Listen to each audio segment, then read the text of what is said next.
Hello and welcome to the final matchup of round 2, and then after that we'll get down to the nitty-gritty, which is going to be really difficult for me. But today we've got the Maelove Sun Protector, and they are going against the Coola Sunsilk Cream. And Maelove took out the Active, and the Coola took out the Mad Hippie Facial SPF. So, this is Susan's Beanie Baby, and its name is Moonlight. I love the colors. You know what? That's like the perfect color for nail polish. Wait. Kind of matches. Anyway. I didn't plan that, but anyway. Okay. Also, really quick, I just want to say I purchased all these products with my own money. I'll never waste your time with sponsored ads or videos. So if you want to help support the channel, check out nobsbeauty.com. Check my Patreon community, which is behind me. Or click on the Sephora or Amazon link below.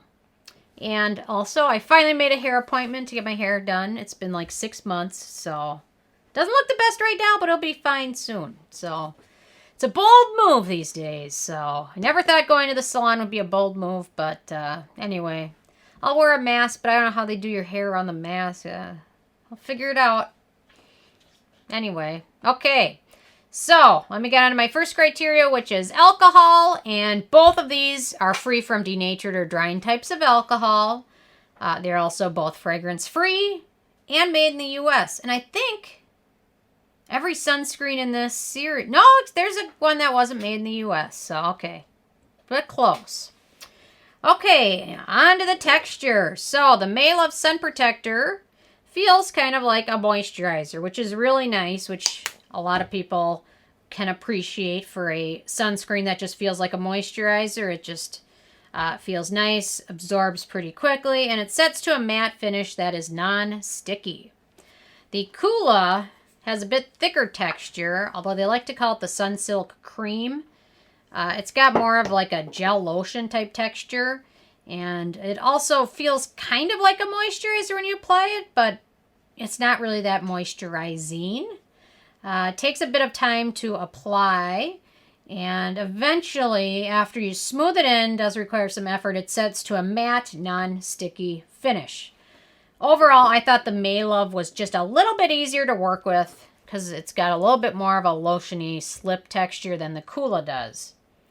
In terms of white cast, the Maelove, once you smooth it in, it really has little to no noticeable white cast. And the Coola, in my opinion, does have a light white cast, which is more evident on darker skin tones than my fair complexion. So I gave Maelove the point for that. Then we get to filters, and the Maelove has 18.6% zinc oxide, SPF 30 protection, and broad spectrum. The Coola has 15% zinc oxide, SPF 30, and also broad spectrum. Although on the Coola advertising, they mention all these fun little things that protects against. Well, that is evident in any zinc sunscreen. The blue light thing they mention, all of that, that's what zinc does protect. And I think Coola is just a little bit better at marketing it. But overall, I consider the filters and the protection a tie because they're all pretty close and everything else looks to be quite similar.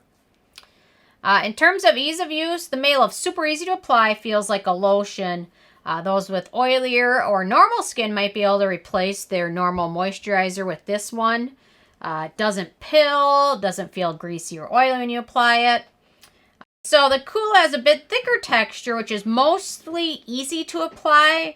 Although I find it works best if you apply it over a light serum just to give it a little bit of a slip. But it can pill, especially if you have a lot of layers on underneath it, or apply a foundation over it. That just increases the likelihood of pilling. So for ease of use, Maelove is just a little bit easier to use. In terms of beneficial ingredients, so let me go start with the Maelove. We've got sodium lactate, Imperi cindrica root, lecithin, vitamin E, 2 different forms of vitamin C, tretinoin, date fruit extract, Polygonum avicularii. Sorry about that. Licorice root, and then Arabidopsis. God, that sounded bad when I said that. Arabidopsis theanine. Who invented these names? Okay, so we got 12 for Maelove. Then for beneficial ingredients for the Coola, we've got aloe, niacinamide, molasses, and cocoa. So not much. So the Maelove wins that pretty hands down. Then we've got acneogenic ingredients. And for the Maelove, we've got glyceryl stearate, hexylene glycol, cetyl alcohol, and vitamin E. Then for the Coola, we've got butylene glycol, cetearyl alcohol, dimethicone, and glyceryl stearate citrate. So it's kind of a tie for the most part. They both have the same number of acneogenic ingredients, although it kind of depends on your individual skin always, you know, which ingredients are specific triggers for you. So then we come to cruelty-free status, and both brands are cruelty-free. I believe in this entire series, every product has been cruelty-free. I'm almost certain of it. Maybe not. Aveeno. Oh, the Aveeno is not cruelty-free. But it's pretty close. So that was good. Aveeno deserved to lose for so many reasons. That is just one of them. Hi, Lincoln. Oh, Ike's going to come in quick. Hi, Ike. Ike hasn't made an appearance downstairs in a long time, so. Good boy, Ike. Okay, that was fun. We got to see both of them. Lincoln's going to come in real quick again. Hi. Okay, good boys. Can't believe their tails haven't knocked over the loser wall yet. I can't believe that loser wall is still there. Okay. In terms of protection and performance, so the Maelove lasts all day nicely, doesn't get dry, doesn't accentuate dry patches. It can be a bit slightly oily if you have oilier type skin, but not greasy looking. I even went for a walk in this when it was hot out, and it didn't end up looking greasy at the end of the day, which is impressive. Reapplication, the Maelove is a breeze, very easy, no issues at all with that. The Coola, it definitely makes it all day without getting greasy, but it can accentuate some dry patches as the day goes on, especially if you have drier skin or dry patches. For the Coola, the reapplication of it is not as enjoyable, and if you use a foundation or powder over it, then the possibility of pilling is even more of a potential risk. So for protection performance, I gave Maelove the point there.